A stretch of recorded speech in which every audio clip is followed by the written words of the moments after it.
सारी वीडियो से कंबाइन कर पीछे कौन होता है जो लेने गया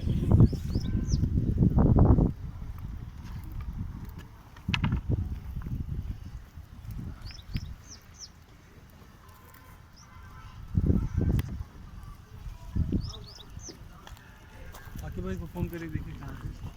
ये लोग बाहर कैसे खड़े हैं? लैब के बाहर कैसे आए? अंदर बैठे हैं कुछ लोग हैं रीडिंग में कह रहे हैं चेक कराने के लिए।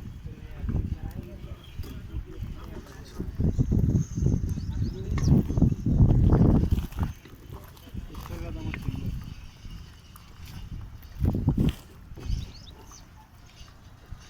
कहाँ है भाई? यहाँ आ गए।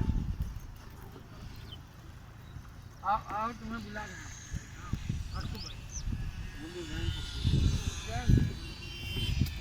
खड़े रहो।